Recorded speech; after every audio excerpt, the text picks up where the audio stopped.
pinagkatiwalaan ni Mama na nag-alaga sa mga kapatid ko. Nung umalis siya papuntang Amerika years ago, mag-show lang siya eh. But it took her 8 years, 10 years to come back. Naiwan sa akin si Kiko, si Ian, si Matet, si Ken.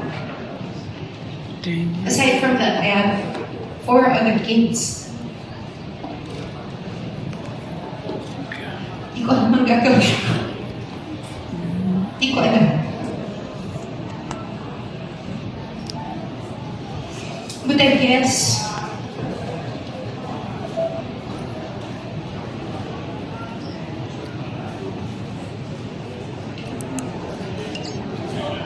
yung pagmamahal na itinulong niya sa akin, yun na lang din ang itinuro ko sa mga kapatid ko kung paano respeto, kung paano magmahal, kung paano ang lahat. Kasi siya din naman ang nagturo sa akin yun. So ano yung tinuro niya sa akin, kahit wala siya, yun na rin ang binahagi ko.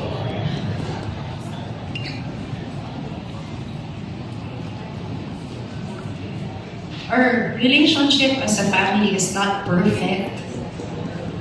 Hindi po kami perfectong pamilya. Our mom is a superstar for all of you. But for us, nanay namin siya. Mommy, iba po ang relasyon niya sa inyong lahat. Iba ang relasyon niya sa aming mga anak.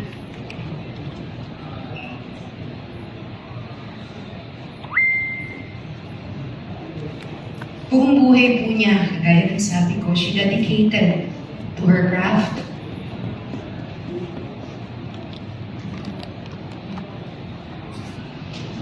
So minsan, kahit nung bata ako, pag nagkakasakit ako, sisilip yan sa kwarto, lalagyan ako ng medyas sa paa. Mga 3, pupunuin niya, lalagyan ng alcohol. Sabi niya, anak, kung tatrabaho rin ako, babalik ako kaagad. Hanggang syempre, nakasanayan mo na. Hindi ba? Pero kahit na syempre, nakafocus siya sa trabaho dahil she's the breadwinner of the family. Buong pamilya niya, tulugan niya.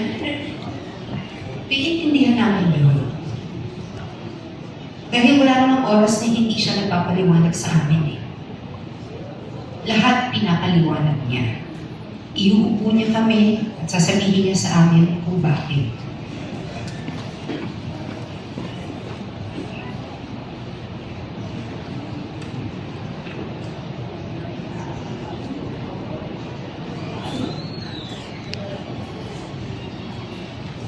Yung roller coaster ng buhay ng mami ko, pagtingin po kami noon. Kami limang magkakapatid. Noong una po, hindi ko, naguguluhan ako, nahihirapan ako. Pero hanggang sa nagkaedad na ako, nagkaroon ako ng sarili kong mga anak, naiintindihan ko. Naiintindihan ko kung saan siya nagagaling.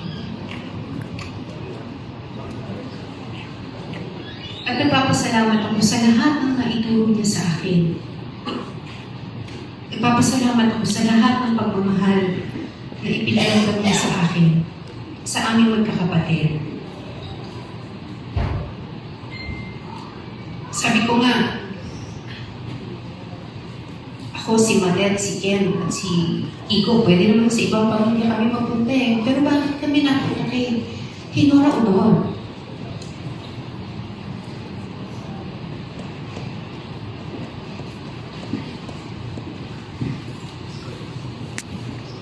So that question is bigger than us, because that's God's intervention already. I don't know. Whatever God's plans are, I have accept. And I thank Him. Because dahil sa mga plano niya, siya ang naging nanay ko.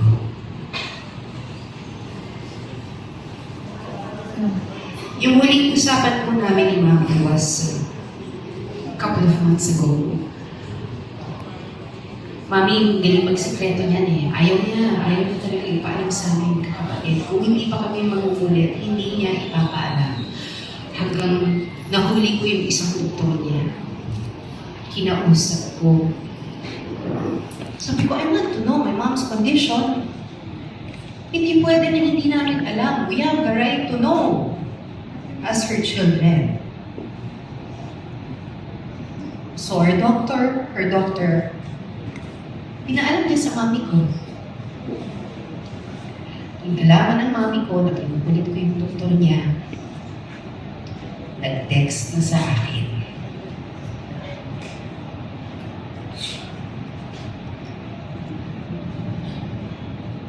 And I want to read that text to all of you.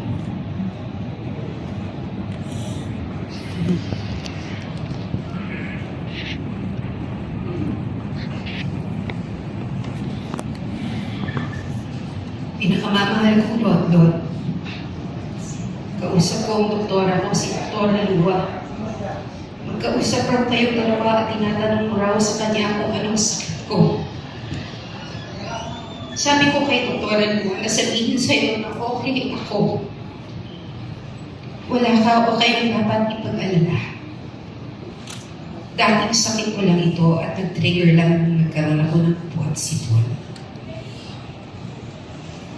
Nagpapasalamat ako sa iyong pag-aalala. Pero wag. Kaya ako. Wala kayong dapat ikabahala. Pag oras na ng isang tao, wala na tayong magagawa. May sarili na kayong pamumuhay. At masaya ako dahil maganda ang inyong naging buhay. Lalo na buhay ng mga anak mo at ikaw. Napakabuti niyong mga anak sa mata ng tao at sa Diyos. Ano man ang mangyari, mahal na mahal. Mahal na mahal ko kayong lahat na magkakapatid.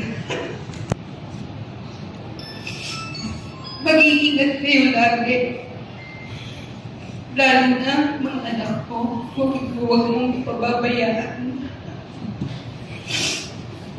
Yan ang kayamanan mo. Ang mga anak mo. Ang pamilya mo. Ito po ang huling usapan namin ng mami ko.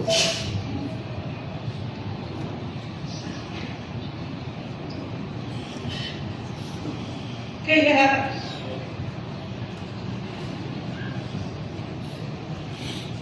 matagal din po, matagal nagkaroon ng kondisyon ng mami. Matagal namin itinago sa lahat. She's been suffering with COPD for a long time.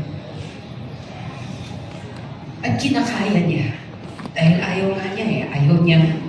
May nag-aalala sa kanya. Ayaw niya.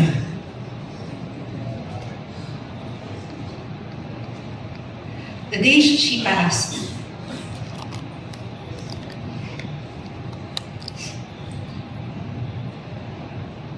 I received a call from Tita Imelda.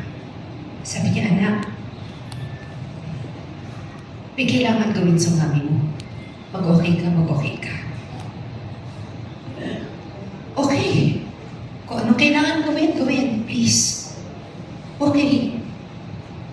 Tumawag kay Ian. Ian, si mami nasa ospital. Ate, alam ko na, papunta na rin ako. I received another text. Lord, from Tita Imelda, come now. I was rushing down. Ian called. Ate, nag-flatline na si Mami. He was also on his way too.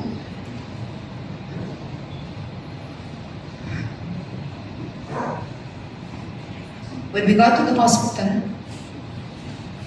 the doctor spoke to us. They were able to revive her.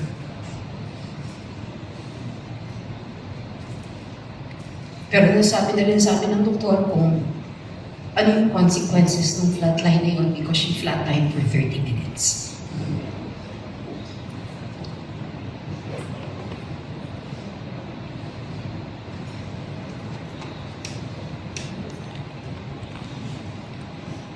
When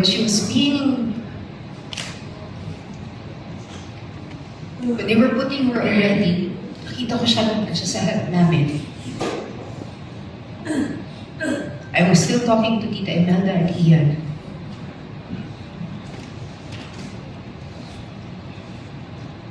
Lumapit ulit yung nurse. Ma'am, I just want you to know na flatline ulit ang mami niyo.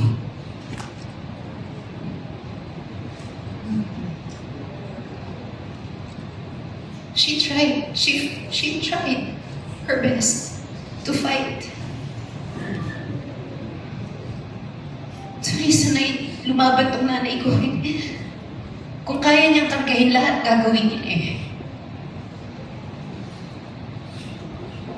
She tried again to fight. She did. But we already knew. She was gone.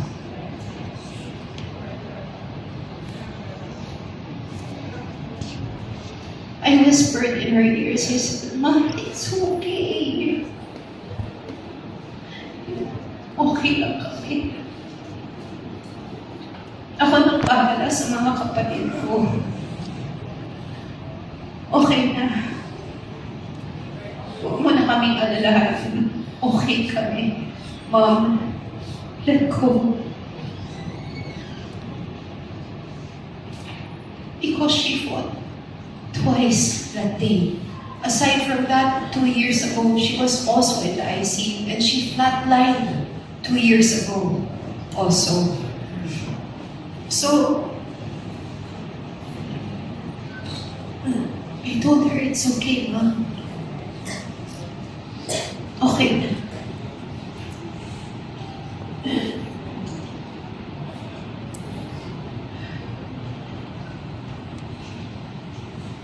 I'm sharing this with all of you because I want all of you to know the truth. From me, my brothers, and my sister, ayoko na unang sabi ni ganito, sabi ni ganyan. Sa akin ko, sa harap ng nanay ko. This is what happened. Masakit para sa amin magkakapatid. Pero kagaya ko po, sa mga konting panahon na nasusolo ko ang nanay ko,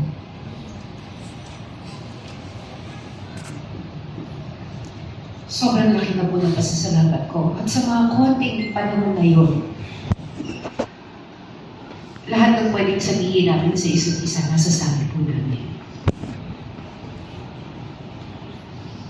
She has shared her life with the public, with all of you. And I know that Mom, wherever she is now, hanggang ngayon nagpapasalamat yun sa inyong lahat.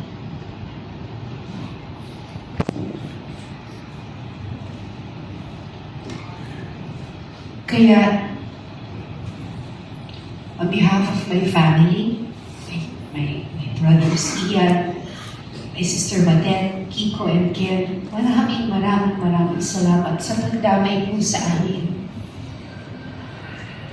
Thank you for the love that you have for our mom. Salamat po na ibinabalik niyo yung pagmamahal na yun sa kanyang ngayong araw na to. Please, huwag niyo pong kakalimutan ng isang Nora Honor.